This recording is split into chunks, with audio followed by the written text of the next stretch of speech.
Mercantile bank অর্থনীতির খবর। রাজধানীর বাজারে দ্বিগুণ বেড়েছে কাঁচামরিচের দাম, সবজির কেজিতে বেড়েছে 40 টাকা। ডিম, মুরগি, মাছের দামও বাড়তি। ছুটির দিনে বাজারে এসে হতাশ ক্রেতারা দায়ী করছে সিন্ডিকেটকে, আর বরাবরের মতো সরবরাহ কমার অজুহাত বিক্রেতাদের, জানাচ্ছেন শাহাদাত অভ্র। বাজারে এসে পকেট আর পণ্যমূল্যের ফারাক দেখে হতাশ ক্রেতারা। সপ্তাহ দুয়েক আগে কাঁচামরিচের দাম ছিল 100 টাকার আশেপাশে।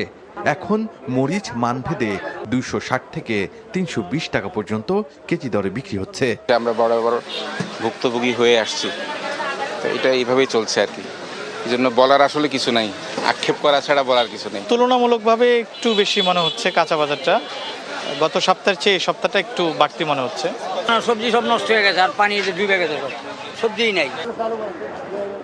শুধু কাঁচামরিচ নয়, পটল, করল্লার মতো সবজিও মিলছে না 100 টাকার নিচে।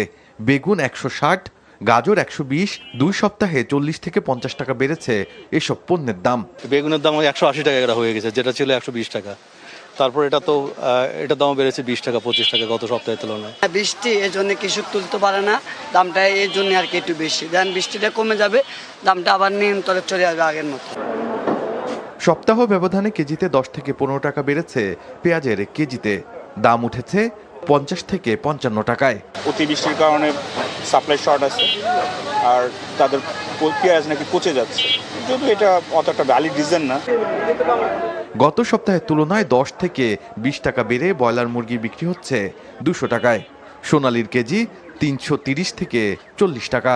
290 টাকা 300 টাকা কিনতেছি, আর বিক্রি করতেছি 330 টাকা 340 টাকা।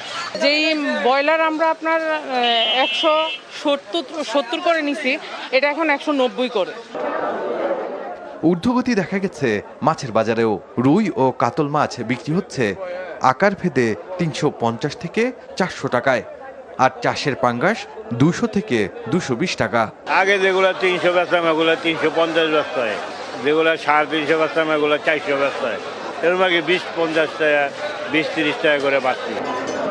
পোলাও চালের দাম দফায় দফায় বাড়ায় নাগালের বাইরে চলে যাওয়ার আশঙ্কায় উদ্বিগ্ন ভোক্তারা। শাহাদাত অভ্র, এনটিভি নিউজ, ঢাকা।